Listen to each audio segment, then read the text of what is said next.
Hello and welcome to Art and Self. I am Cindy Ingram, your host and the founder of Art Class Curator, Curated Connections, and the Art and Self Connection Circle. And I'm also the author of the new book, Art is About Being Whole, a Memoir. This is the podcast where we experience the range and depth of what it means to be human, seen through our connections and conversations about intriguing works of art.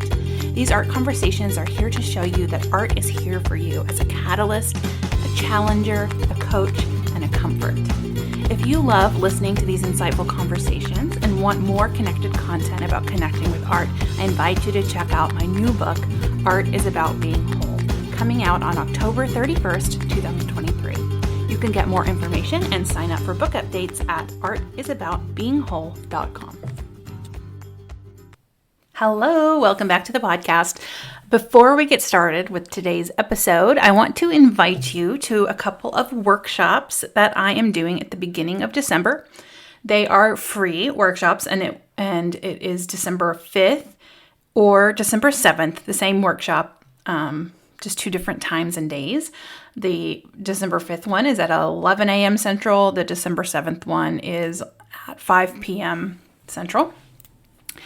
And we are doing, it's called Art as Oracle, How to Connect with Art for Creative Self-Discovery. So I have developed a method that I'm calling the Whole Art Method. It's new.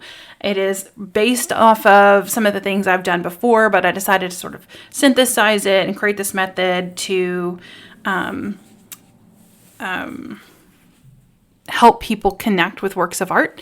So I will be teaching the method. We will be looking at a work of art together or more, depending on the time, and going through the process of learning how to look at art in the way that I do in the book, Art is About Being Whole, and also in the Art Connection Circle, which is coming soon starting in late January, the next round of the Art Connection Circle. So I would love to have you at this free workshop. Go to artandself.com/oracle, or you can find the link in the show notes.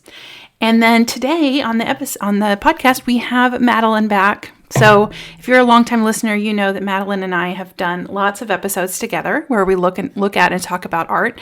And it was one of the first times that I really felt that this new direction of looking at art deeply, and with the Art Connection Circle and with the podcast the way it is, that's where I kind of felt that tug at the first time. So I thought to celebrate the book's launch that we would get back on and talk about a work of art together. And again, like I did with Carol a few weeks ago, we picked an artwork from the book to discuss. So you'll hear Madalyn choose between a couple different ones from the book in this episode. So here we are. Hello, everyone. I am back, and I have a very special guest today with me on the podcast, someone who has been on the podcast countless times, but it has been a while. My friend Madalyn Gregory. Hi, Madalyn. Welcome back. Hi, Cindy. No, I'm very excited to be back. I've missed this. Yes. So longtime listeners of this podcast will know Madalyn from before we became the Art and Self podcast. Madalyn and I's episodes were like the precursor to what it is now. And we would get on here and we would just talk about art for long periods of time, sometimes multiple episodes on one work of art. And in my new book, Art is About I keep saying becoming instead of being. I get my own book name wrong. Art is About Being Whole. I talk about Madalyn and I's art conversations and the impact they had on sort of my developing philosophy and art and connection. And so I thought to celebrate the launch of the book that I would bring Madalyn back and we would talk about art together again. So very excited. Mm-hmm. It's been what? How long has it been since you've been on? It was 2 years. Almost 2 years, because it was December. Yeah, 2 Decembers ago. It was the Natalie Pierre artworks. Wow, yeah. I think those are the last ones. So, wow, that's a long time. Okay. So what we're going to do, I am, in the podcast, I present the guest usually with artworks. This time I am presenting Madalyn with 3 artworks that are in the book. Because as you know, we've been kind of focusing on those artworks. Spoiler alert, she does know which 3 they are, but we couldn't decide which one. So we decided we would just pick one on air and see what happens. So, and it gives you a taste of some of the artworks that are in the book. So our first option is Picasso's Girl Before a Mirror. And I have them showing to Madalyn on the screen, and y'all can see them on the show notes. As usual, I will put links to the images. So we have Girl Before a Mirror. This is the first chapter of the book, very pivotal moment in my life. Girl Before a Mirror. And then we have the next one is Night by Natalie Wadlington. And it's beautiful. And then the third one is Mary Magdalene by Shazia Sikander. So, and what's calling to you, Madalyn? Is there any? So I have to tell you something I don't think I've ever told you before. Oh, me and Madalyn have been friends for a really long time, so I love when people say like. Yeah. So, obviously I have known to varying degrees how important Girl Before a Mirror has been in your life. Oh. And I have never really liked it. And I love your story with it, and I love what you take from it, and I see all of that in it, but it just doesn't do it for you. Hard. But you know what? Know. It just you love Monet, and I don't. Do. Yes, so, this is true. I just used Monet as an example in a Instagram live I did earlier today as one that I don't want to talk about. So it was like, but it is in the book. I did put Monet in the book. So okay. Yes, and I was very happy to see that when I read that part. But no, it's funny because I've always wondered if I saw it in person, if it would kind of knock me over, because I can see the capacity for that. Right. And I do think there is so much in it to dive into. So I'm almost drawn to that one because I don't like it as much. Wait, okay, hold on. Is it that you don't like it, or you just don't, or you just generally don't you don't like it, or is it you just it's fine, or is it or it's in that gross, I don't want to look at it category? Gross. I think it's mostly in the it's fine category. I think the clashing colors just are not pleasant to me. And wait, were you there when we painted this at the paint and sip thing? No. Oh, okay. No, sorry. Very long time ago. For my birthday, they did a Girl Before a Mirror paint and sip, and we went to it, and you weren't there. Okay. Yeah, no, I missed that, but no. It was okay. That's fascinating. Okay. I know. I like the idea of it. Well, and two, I think it really does show you that also, one, in person it's huge, and so it's kind of shockingly big. You don't expect it to be that big. Even now, someone who was an early reader of the book sent me, she went to MoMA and took a picture of it and sent it to me on Facebook. And I was like, I always forget how big it is until I see a picture of it. I'm just like, wow, it is huge. Yeah. It's probably, I don't know the dimensions, but it's 5 feet tall at least, I would say. It's Madalyn sized. Yeah. Probably sized. That's so funny. Now I want to look up the dimensions real fast. Do it. But I can't get my computer. There we are. Girl Before a Mirror. Okay. I like that idea too. Let's see what it says. 64 inches by 51. So it's it's taller than it's taller than Madalyn's size. It's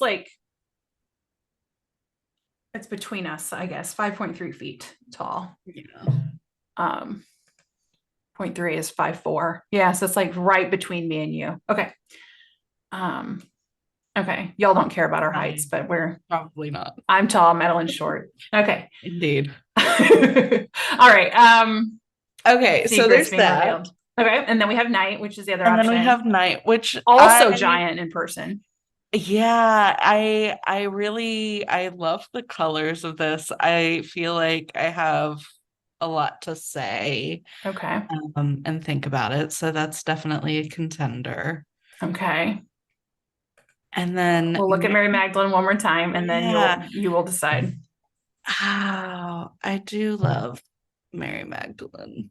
But I feel like I have less interpretation of her,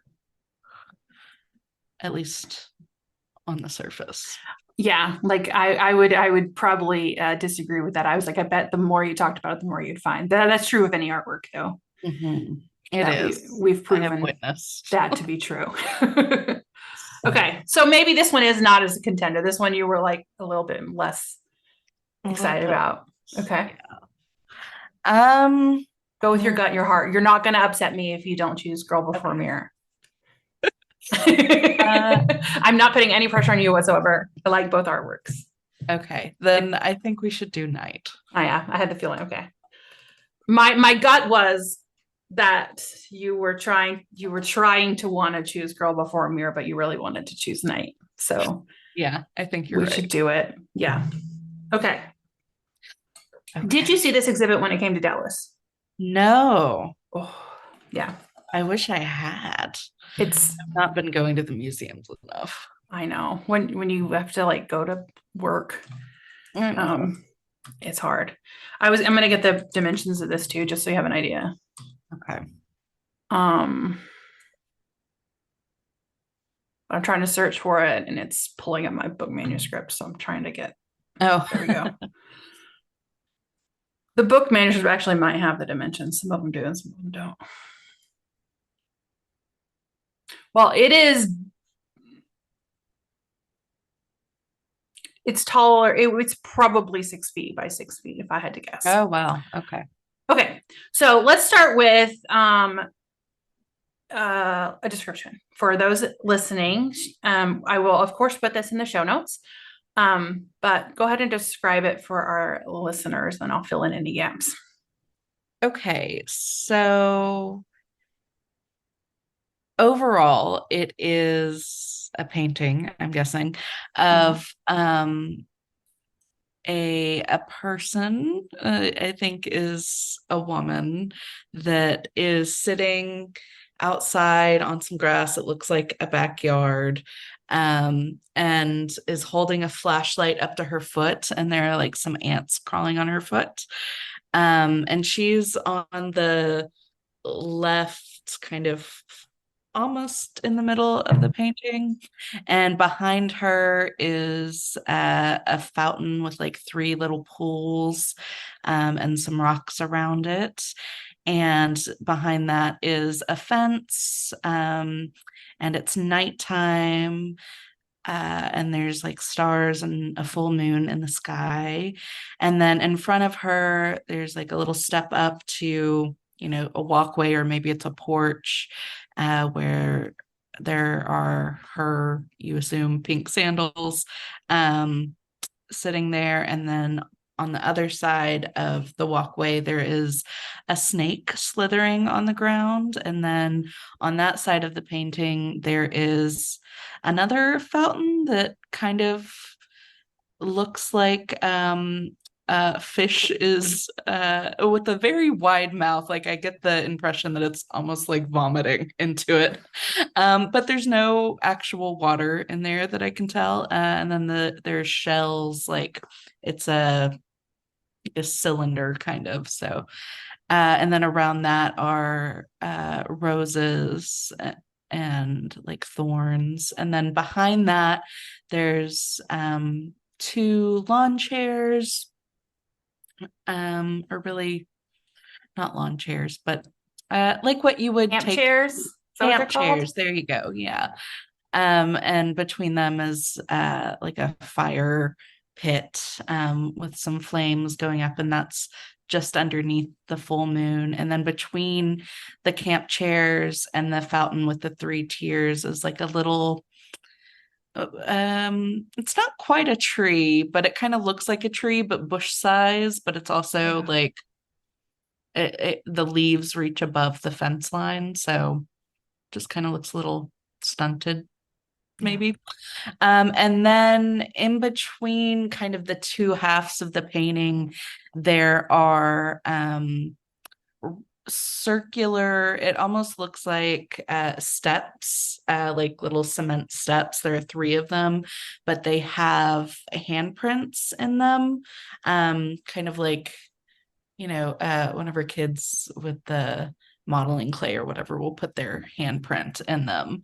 And so there are three of those in the center. And it's interesting because everything is kind of the same size and kind of has like a flatness to it. Mm-hmm. Um, yeah. Yeah.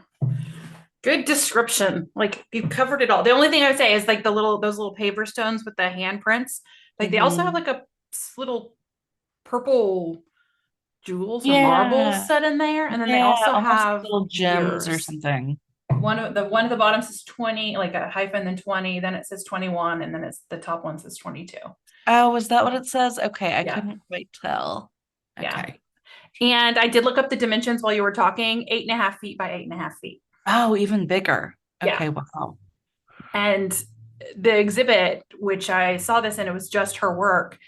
And there were tons of these paintings just this big. Some of them were smaller too, but it was just like rooms of these big, bold, colorful paintings. And it was just like my dream come true because I love rooms of big, bold, colorful Yeah. paintings. So Oh, yeah, it was yeah. awesome. So yeah, that's a great description. Yeah, I think the I found in the book, I was constantly calling figures and paintings she, and I was like, I'm putting it as a woman because I'm a woman and I'm writing a memoir about myself. I was like, but we don't know for sure. So that's just kind of, I think, not a disclaimer, but like I think we'll probably call her a she in this because um Yeah. we're both women in that, and that's the lens we're looking through, and there's um yeah. So okay, what drew you to it? What made you want to choose it? Oh gosh. I mean, like you, I have a thing for big, bold colors. But I think part of what drew me to it is both her and like I think there's just something so interesting about the fact that she's sitting in this, I don't know, really nice backyard. Like I Yeah, think it'd be great if I had two fountains and a fire pit in my backyard. Like that I'd be, and it looks like really nice and warm and inviting. the But grass is so luscious. Like that's how yeah. my parents had grass like that, and I cannot Mm, have grass. I guess maybe we lived in different places, but like yeah. they had the We won't live beautiful, in a lush, happy soft household. grass.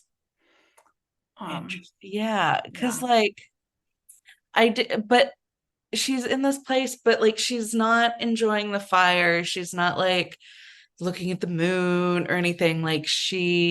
There are these ants on the bottom of her feet, and I would be shaking my foot and trying to get them off of me, and um, she's just like, oh, let me like inspect these, and like her eyes are really wide, and um they almost have like a half moon shape to them, yeah, and like that's where all of her attention is, and she's so engrossed in it. And I think I have a lot of thoughts and feelings about that and what that might mean. But I'm also interested in like the snake that's just kind of very casually slithering, like, and why that might be. And I don't know. I've been thinking about, you know, the meaning of snakes a lot for my own some of my own creative enterprises lately. So that stuck out to me too. Yeah.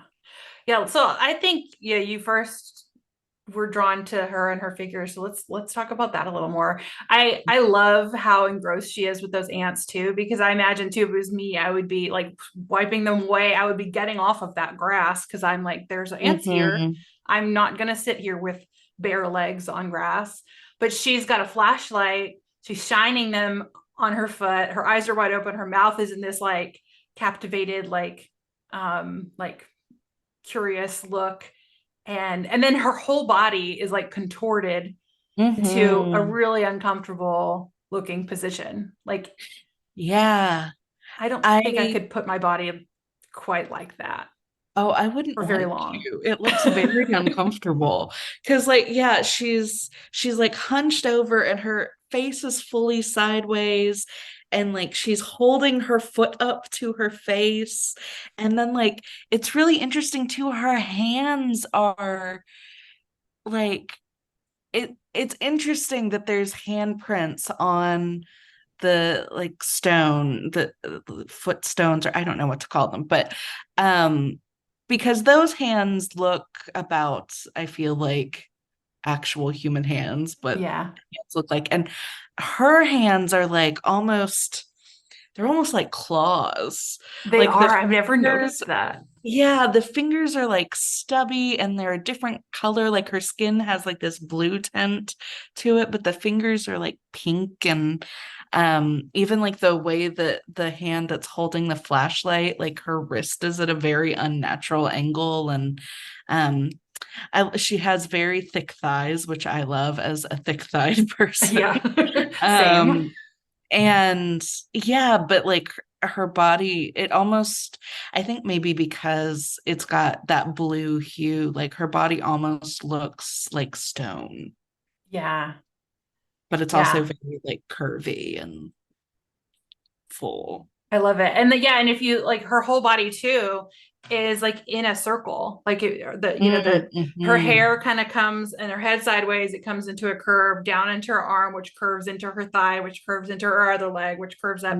So it's like Mm-hmm. she's like this little self-contained little circle of curiosity there, just like totally in her own world, totally like seems unaware of um anything else happening around her because she's so engrossed Yeah. with these ants.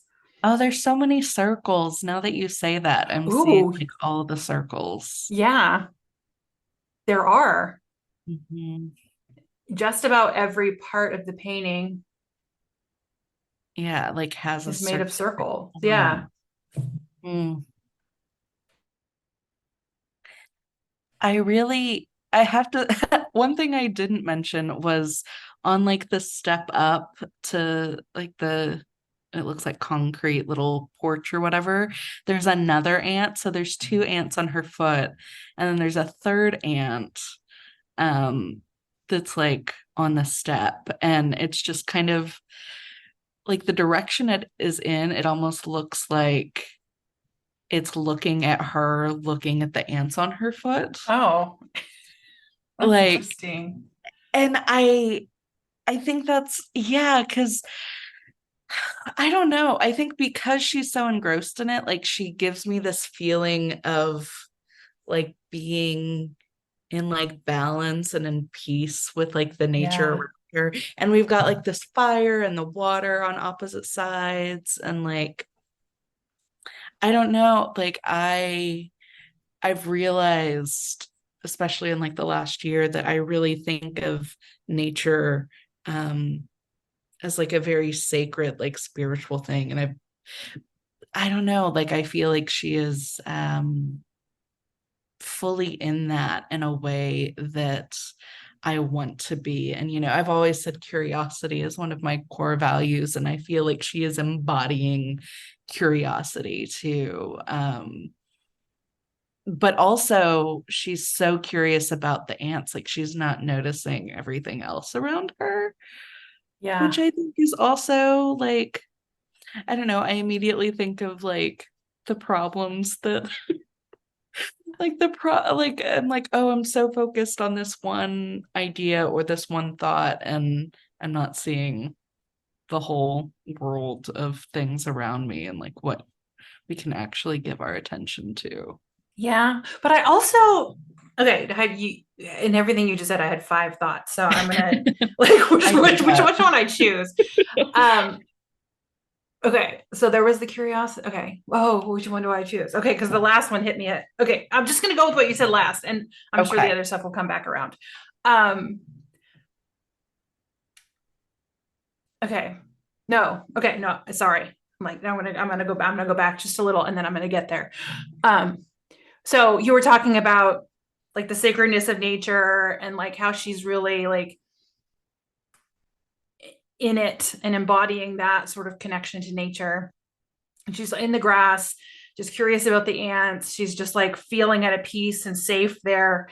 And and you were like, and then I was like, well, if that were me, if I were to go out into nature, like go out into my backyard, one, it's not as beautiful and luscious as this. There's no fire pit or trickling fountains. It's really just like some grass with like some Unfortunately. dog poop on the ground, you know, and Same. That's how a mine garden that is. I failed at that I had to cut down because the dogs kept getting into it. But not a lot of and really uncomfortable furniture.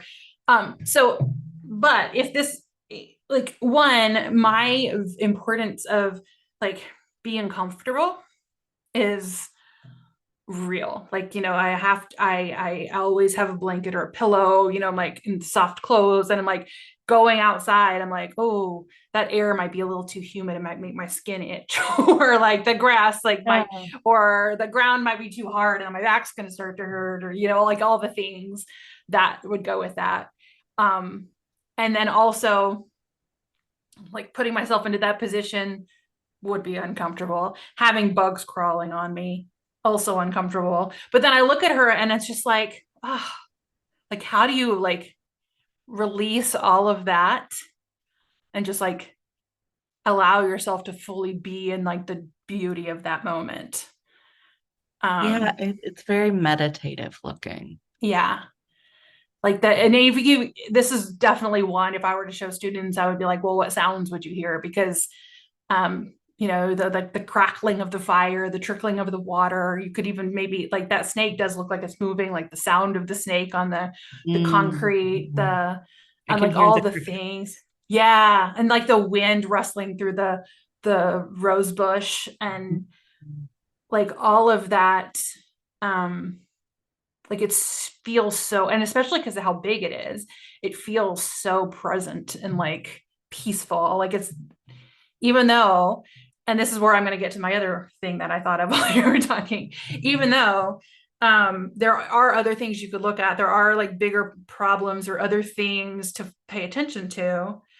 I don't think it's bad that she's sitting there focusing on those ants. Like it's almost like you Yeah. were judging yourself for focusing on too small of a thing when there's other things to pay attention to. Like to me in this moment, it feels like really beautiful that's like that she's able to just focus on that and not get distracted by everything else. Um, so, but I guess maybe it's like a time for it. There's a time for when you can do that, and there's a time where you need to look bigger. I don't know. Well, no, it's interesting as you were talking about that and like how she's looking at that, even though there's other things. I suddenly, I think because I'm thinking about how big this is, was imagining myself as like standing on the porch, like looking at her. Like I just came outside and saw this scene. And I think you're right. I think it is like a beautiful and important thing when we can focus on the small moments or the small problems or whatever it is. But like, you also do need somebody that can see the whole backyard because goodness knows, like, it doesn't stay this lush on its own. Like, somebody's got to be cleaning out the pond or the fountain. Yeah. Somebody's got to be, taking care of the grass and, making like the Stoking the fence is very fire. straight. Right. Like all the things. And like you need both kinds of people. Like I've realized too, like I'm looking at her and she seems okay. I think I have two thoughts of how she got to this level of like awe and concentration about the ants on her foot. And I think either she is, maybe high or, or is maybe neurodivergent. Yeah. Like is just like super into like ants or that feeling or what, and like the sense, like you were talking about how sensory sensation wise like that would be terrible, but maybe that's the kind of sensations that like she seeks and she needs and that Yeah. calms her down. And that's why this backyard is so beautiful and perfect, because it is the place where she like does her self-care. Yeah. It's a place where she can feel the most like herself, and she's allowed to just marvel at ants for a long period of time without anybody rolling their eyes or judging her or Yes. um and I get well, I mean, in the book that is kind of each chapter kind of loosely has a theme, but yes, and it doesn't. But like in this one, it's me talking about um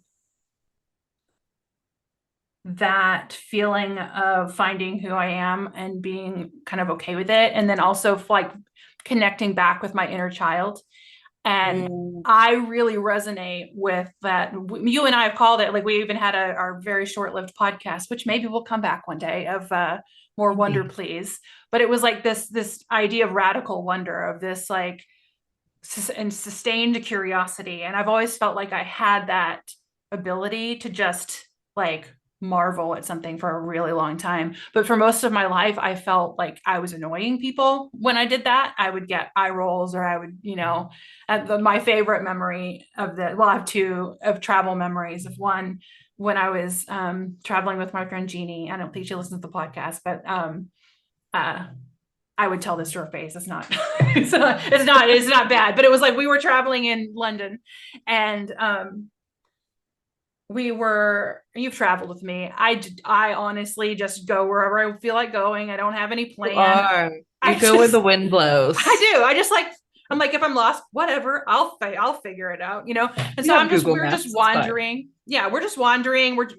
She was on a path to get to a specific place, and I was just like, we'll get there when we get there, And so we ended up lost. We like made a wrong turn, and we ended up at like King's College London or something. And there was this like, these trees were magnificent, right? And so I'm like, look at these trees. And she's just like, she looks at me, she's like, I don't care about these trees. I'm just trying to get to wherever. I forgot where we were going, some building. I can see it. It's like white. And maybe you took an elevator at the top. But anyway, we were trying to get to some place so that then we could marvel from a different view. But like, it was just this feeling of, and I like, that is so this feeling of like how I have always felt. And I don't blame her for that. Like we legitimately were trying to get somewhere, and I'm sure that was fucking annoying. Like really, I do annoy people, but that was a feeling. And then also traveling with my sister, I have this picture of her. We were like in Japan, and she's like 20 feet ahead of me. And she didn't realize that I had stopped to marvel at some things, and she kept going, and she's looking down at her phone and walking really fast. And I'm like way behind. But that is like, I have felt that for so long, and I always thought, like, I thought there was something wrong with me, that like that I was ridiculous, and like, and I would judge myself for that. And now, like, even saying that just sounds ridiculous, but like that's really what I internalized for a lot of my life.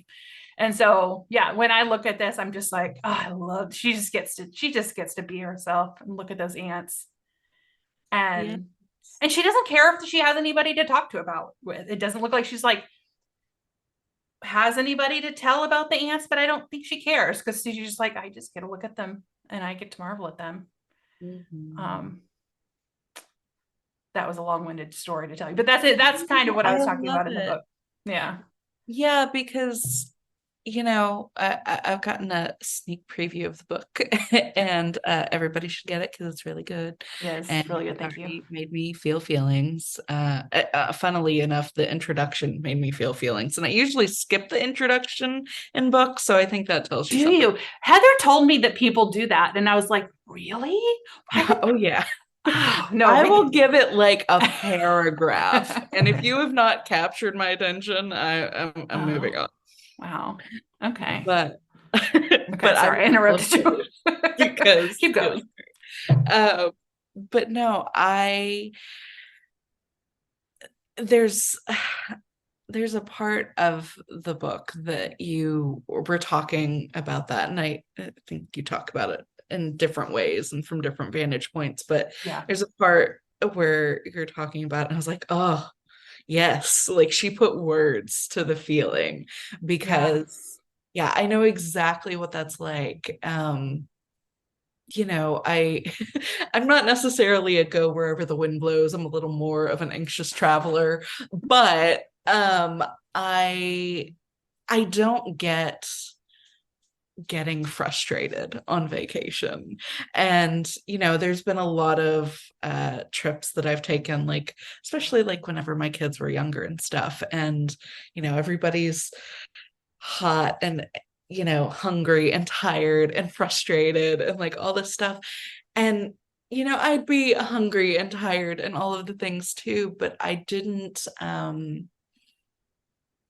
was like, but no, like this is the nice part of life. This is us relaxing and like being and doing the things, and let's take the time to look at the trees Yeah. or whatever it is. Like, I am happy in this moment. I can find wonder in this moment. And um that just doesn't seem to be the way that people approach life. And so yeah, you do start to think that there's something wrong with you. And Yeah, even hearing you say it, I'm just like, why did we think there was something? Doesn't this feel like when you're talking about it, you're like, this feels like the right way? yeah, it's like, why would anybody want to go through life irritated? I don't. This feels like being excited about the world feels like, hey, that's fun. Yes, Um, enthusiasm. I'm here for it.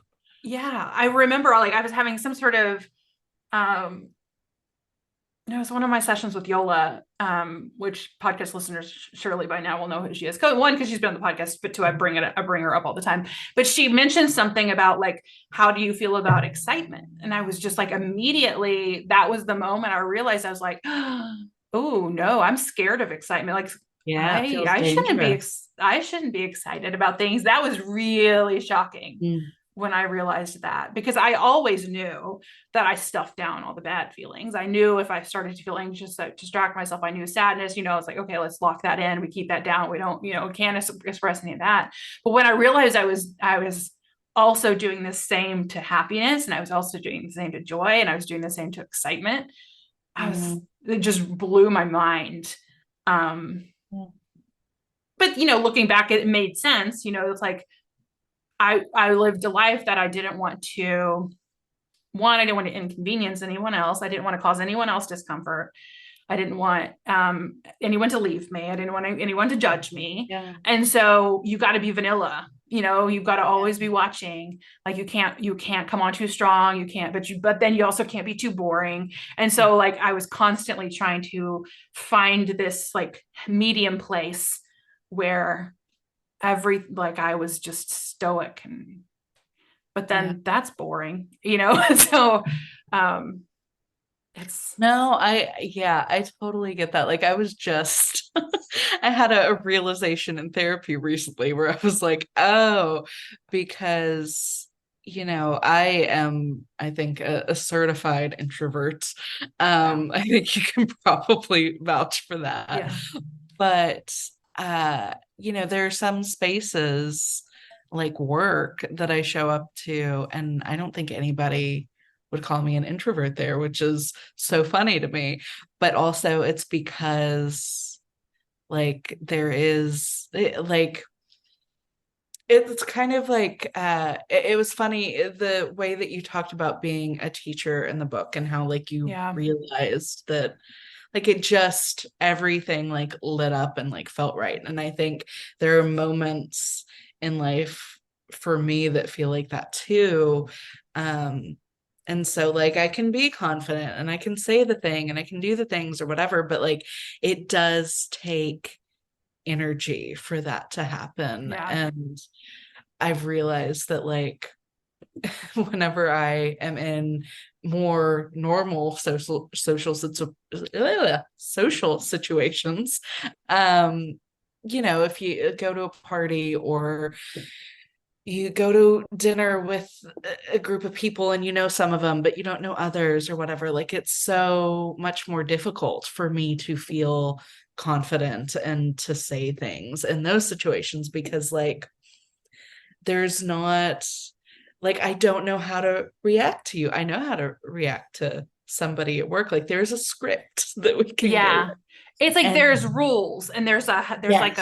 there's rules and there's like a hierarchical structure and Yes. there's a, you know, and like, and that allows you to feel like you know your place and you know your place in this system. But then when you go into a social situation, and I'm the same way, like I can be a teacher and I can be so charming and I can be so like I really can like, Yeah. and then I go into like a party where I don't know anybody and I will not talk to anybody and I will try to get out of there as quick as you know as I can because I don't, or I won't show up in the first place.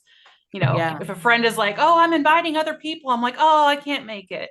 You know, I'm Oh like, darn, you "Oh just checked shoot." the no box. I Yeah. was up for hanging out with people I know, but people I don't know is a whole different beast.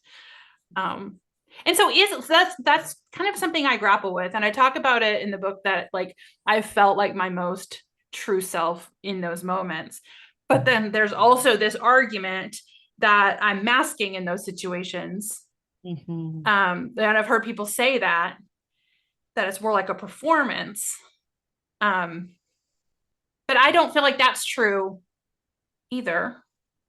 Yeah, it's So it's funny. I tricky. listened to a podcast recently, and the person that runs it or hosts it or whatever is like a university professor, and she was talking about um a paper that somebody had done about like the performance of being a teacher and stuff. And I thought that that was really interesting because I've thought about that too. I'm like, I'm always trying to figure out like which one's the real me or which one is like Yeah. the truest version of me or whatever. And so even though, you know, I've never really been a teacher, like I could still recognize those situations in my life. And I was like, oh, I don't think I have to choose. Like Yes. the quiet one is me and the talkative one is me. And I think the trick is what comes after. Like in the moments after I've like been vulnerable or the moments after Yeah. I've been really enthusiastic about something or really opinionated about something or whatever. Oh, And that's the hardest. That's really yeah, whether vulnerable. it's five Yeah. minutes later or 5 hours later, and I'm sitting there going, "Ooh, like, was that too much? Was I too much? Is everybody thinking that I am like this weirdo now?" And I'm not always good at this, but I think what I try to tell myself these days is just that, like, if they have a problem with it, then they aren't my people, and Yeah. that is okay. Because if I was not only can not be, you know, everybody's cup of tea, but if I was trying to be everybody's cup of tea, then I'm not being me. And there are many versions of me, and that is okay. Because, like Walt Whitman said, is it Walt Whitman? I contain I think multiple. so. Yeah. I think it's Walt Whitman.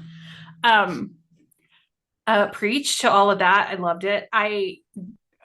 Yeah, I agree with all of it because like even you and I were the last time we saw each other in person a few weeks ago, we were playing games at our friend's house and there's four of us. And um, I remember, you know, we had tacos and we were playing games. And I remember during that evening, at one point, I was like, I have never been so happy in my life. Like I had this like overwhelming sense of like, oh, this is so fun. I was like, and I felt like fully unmasked and fully like allowed to be who I was. And I know I was being too loud and I was being too much.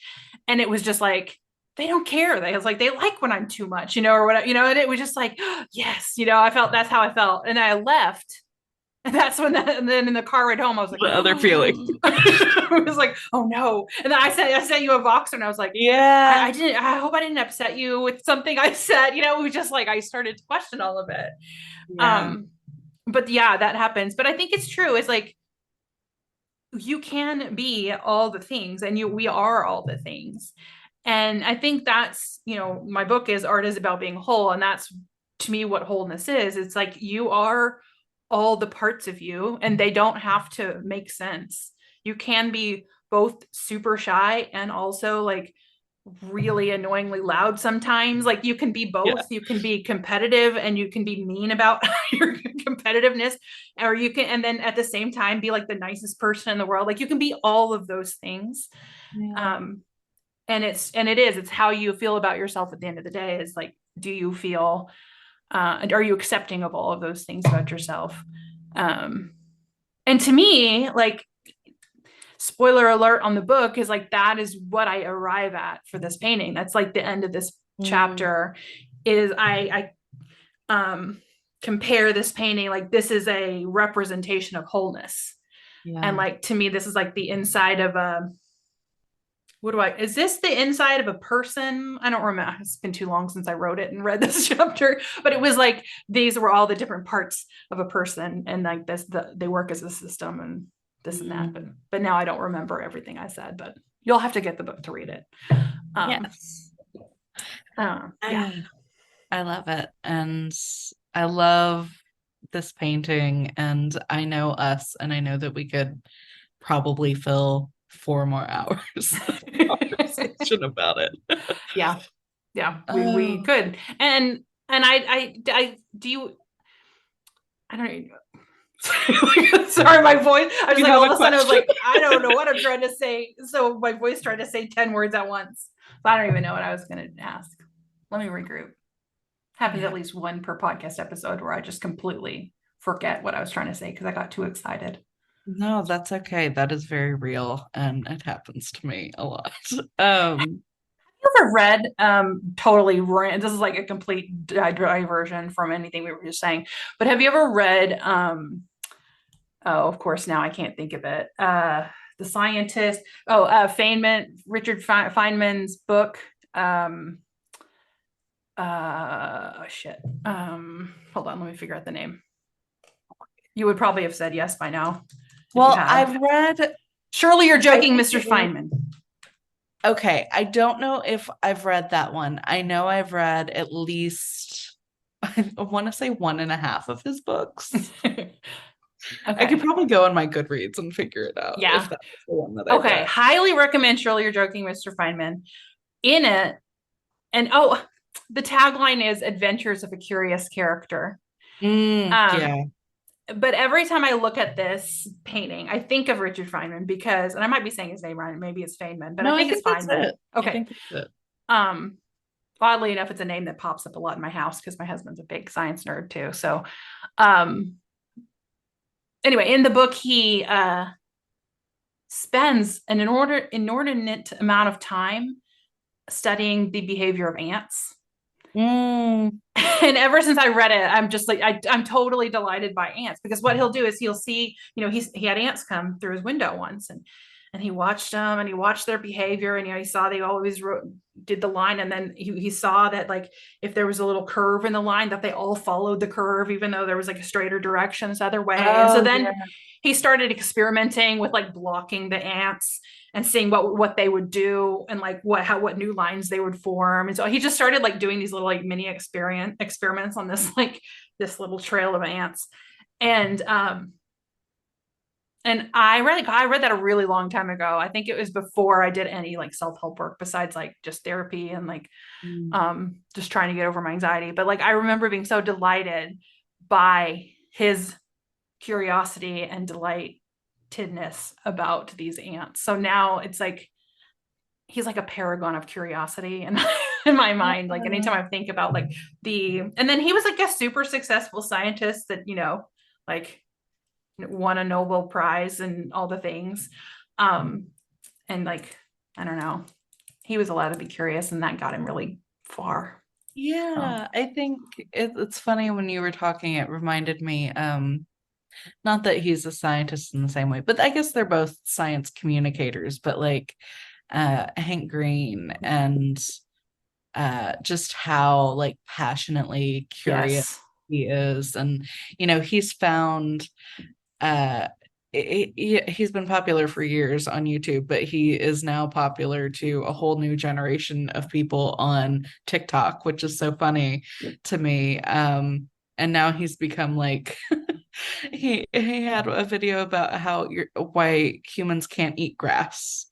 And Oh, so now like people are constantly asking him that as because he got so excited or like so it just became a thing. And yeah, it's so now I'm gonna think of him whenever I look at this and see grass and the ants, oh, because yeah, I don't know, it's interesting on a personal level too, because ants are both I think I am similarly fascinated by them, and also just I can't really think about them too much because they kind of terrify me when I think of how many there are and how smart and strong they are. yeah.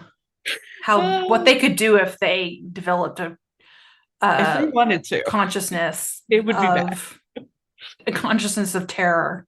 Like they Yes. have a group consciousness, clearly. Yes. Yeah. But if they had a really bad, like a really evil dictator ant that came through, We'd be in trouble. we would be in trouble. Now Not, suddenly my ankles are like itching. I'm like, Oh, what's happening? Oh, but I guess maybe that's just inborn in us. Are we really interested in anything if we're not a little bit afraid of it? I think. yeah. So if you had to like pick one lesson that you think this painting is Mm, teaching you, mm, um, what do you think that lesson is? hmm.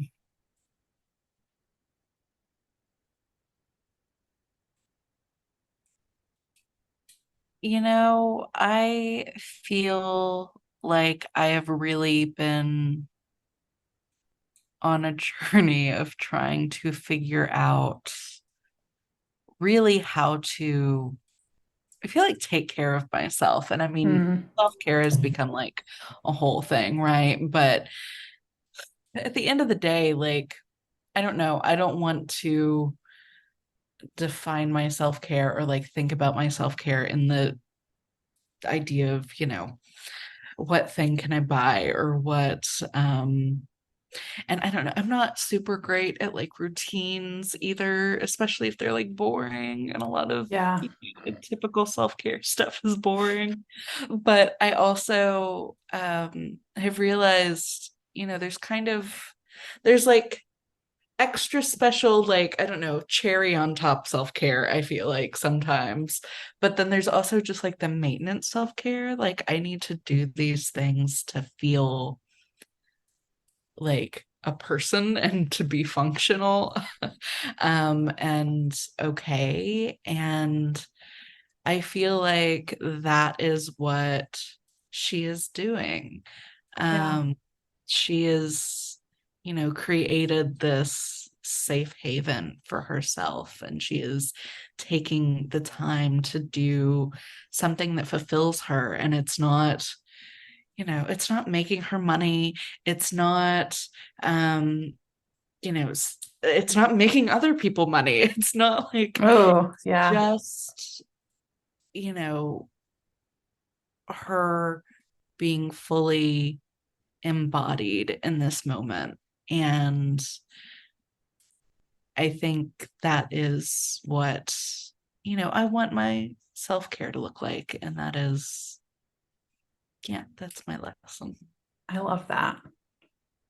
Yes. It's like a reminder to be more present and more like I almost think it's like a test, not a test. Hold on, I'm gonna cough. I'm gonna put myself on mute. Sorry, I could not wait until I was done with my sentence. Okay. Um, like if I, it's almost like a litmus test of at any point in my life, if I could see myself sitting there observing some ants outdoors alone, like how would I feel in that situation? Mm-hmm. If I would feel anxious, or if I would feel like I was not accomplishing enough, or if I would feel judging myself, like there's like, then that's when I'm like, oh, I need to like take a look at what's going on in my life if I can't like sit peacefully and like enjoy the moment. Because it is, I think that it's actually quite new for me to be able to just sit and enjoy a moment without guilt that I'm not, Mm-hmm. that I'm not like doing something more productive. Yeah. Um, so that has Yeah. taken a lot of work to get to the place where I can do that. And that Yeah. reminds me of Rest is Resistance Mm-hmm. book. After you read mine, listeners, you read that one. I mean, you It's can okay. read it before mine too, as long as you also read mine. No, it's so true because I think I feel like a lot of times self-care and rest and all these things are like they're put on us at an individual level, and it's like, okay, here's another list of tasks for you to do. And if you don't do it and you're burnt out or you don't feel good or whatever, it's your fault because you Yeah. didn't do the things. And I Mm, think the more we can, move away from that and move away from the idea of our productivity being tied to our worth. yeah, Um, yeah, I think that is resistance and that is wholeness. indeed. Okay. I have another question for you because I just realized you teased us at the beginning when you were talking about all your thoughts on snakes. And then we Oh, have not yet talked about the snake. I So know. we have to talk about the snake before we wrap up. I Okay. know we're almost at an hour, but Oh no, um, I will talk for another hour. That's totally fine. Um, yeah, the snake is interesting because I almost okay, so obviously, like you see a snake, especially in like this almost garden of a setting. I feel like at least for a portion of the people you're going to think of uh the snake in the Garden of Eden and the yeah. devil and Eve and like that whole story. But I was also just the other day, I don't know how closely you've looked at like the EMT symbol that's got like I don't know what shape that is. It's like the weird like star shape. And then there's like Yeah. a almost like a staff, and then there's a snake that winds up the staff. Oh yeah, I'm looking at it now. And Star of Life, it's yes, called. there you go. Okay. And I was like, I feel like I knew why that was the symbol at one point. I forgot. And so my oldest kiddo was in the car and he looked it up for me. And I guess it's a reference to a story or a myth or something like that of a doctor who couldn't heal a patient. And then, so he talked to a snake about it and listened to the snake's advice and then was able to heal the patient. What? And now that is on every ambulance. And it's like symbol for EMTs. And so I need to dive deeper because I just got that little snippet and have not had time to look it up since then. But I think it's so interesting thinking of those two symbols of a snake of like, slithering and evil. Like it's literally a sign of evil.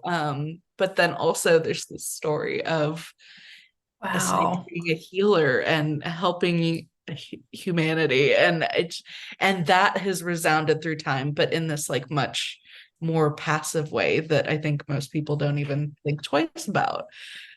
And so looking at the snake on this, sidewalk or porch or whatever it is, it doesn't, there's nothing about it to me that is menacing.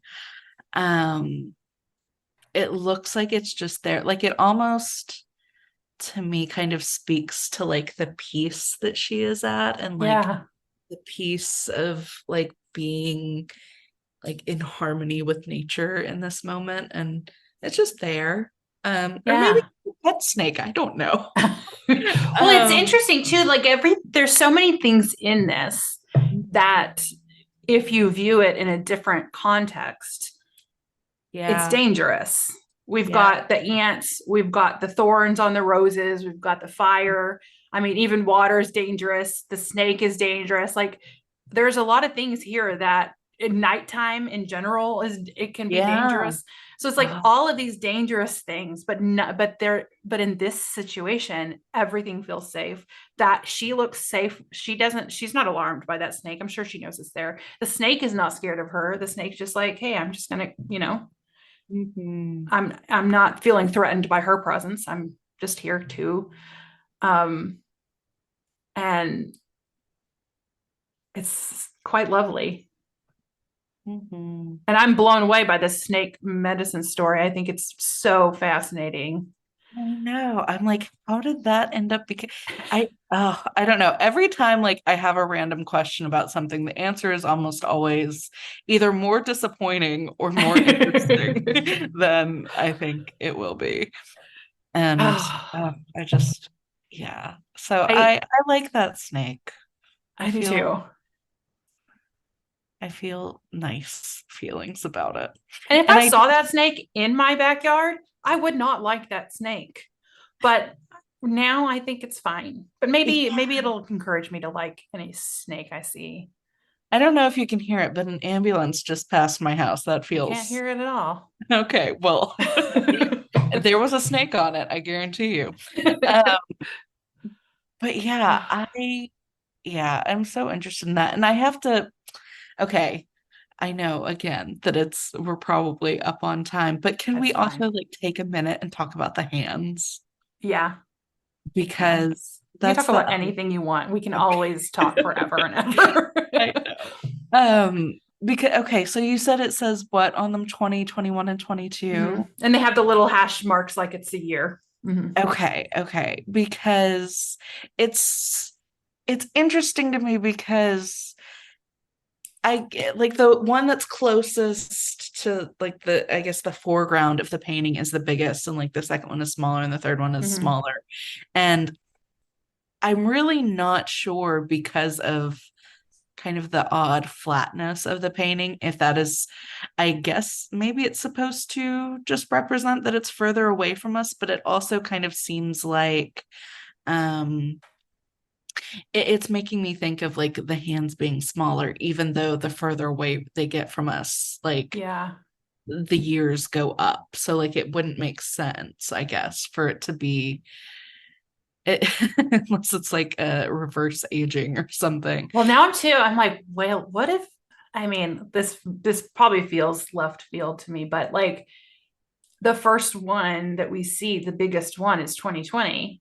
Mm-hmm. And everybody stopped in 20, we all stopped in 2020 and spent a lot of time in our backyards and at our homes and doing things that we didn't typically do, like bake bread. And I didn't bake bread, but a lot of people did.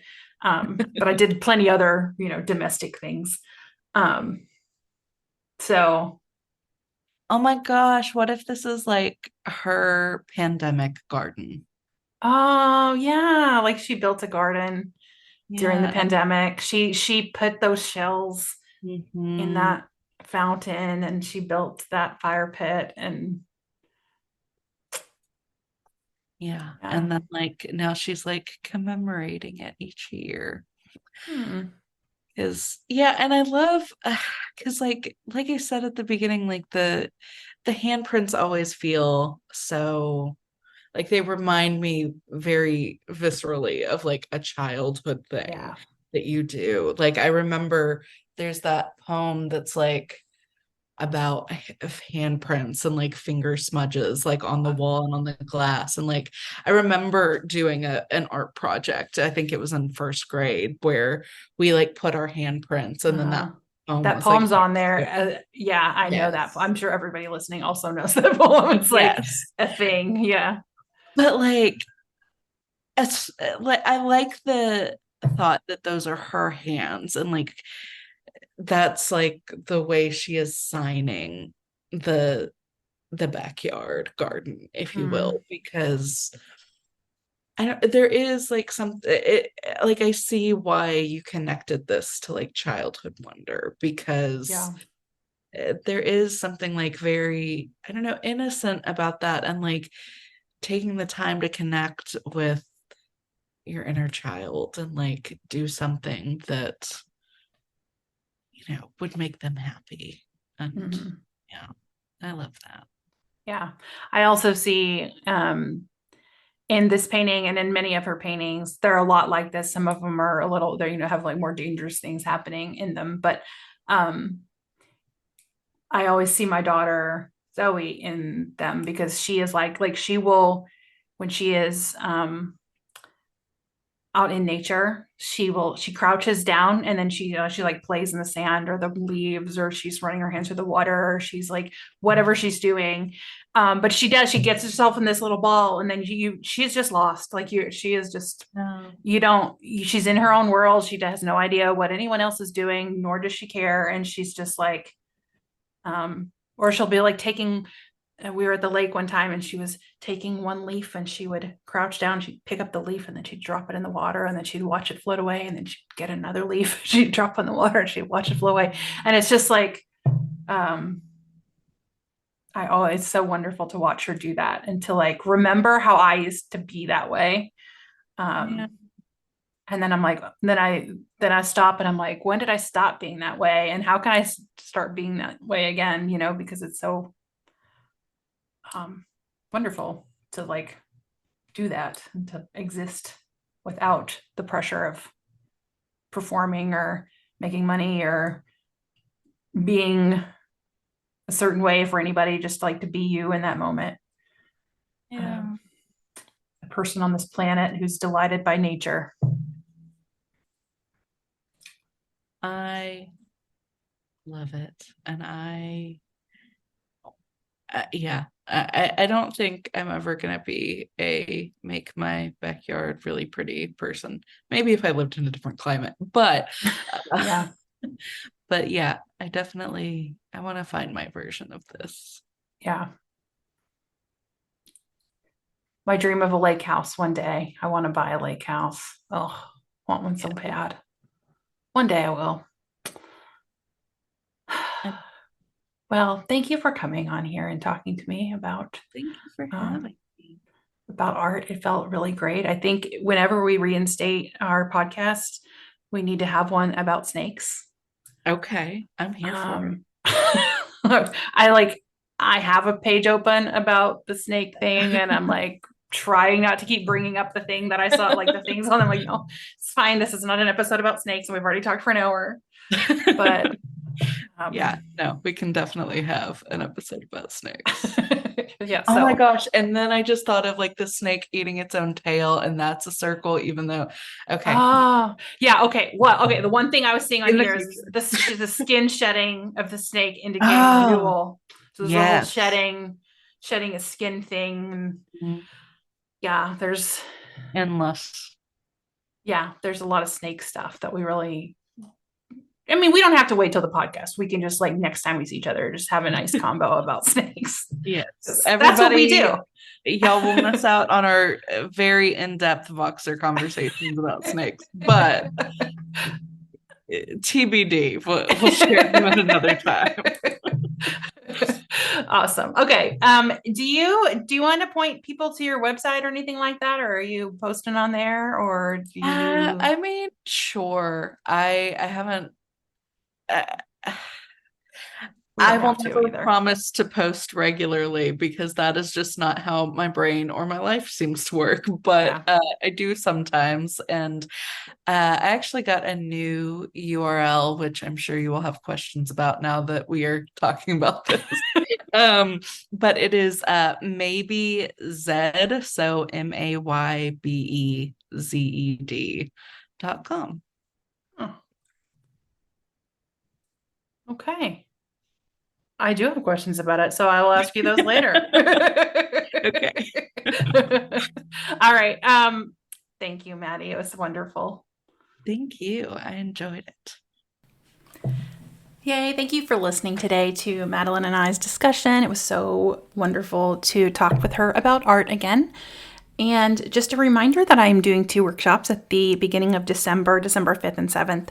I would love to see you there. You can register for those at artandself.com/oracle. And again, the topic of the workshop is Art as Oracle, how to connect with art for creative self-discovery. And I hope to see you there. Thank you so much for listening to Art and Self. And if you love listening to these insightful conversations and want more connected content about connecting with art, I invite you to check out my new book, Art is About Being Whole, a memoir, coming out on October 31st, 2023. You can get more information and sign up for book updates at artisaboutbeingwhole.com. Also, please consider leaving me a rating or a review on iTunes and share this episode with one friend who needs to hear what we talked about today. You'll find links to the artworks we discussed over on the show notes, and you can find me on Instagram and Facebook by searching Cindy Ingram Art and Self. Thank you so much for listening. Have a wonderful week, and I'll see you next time.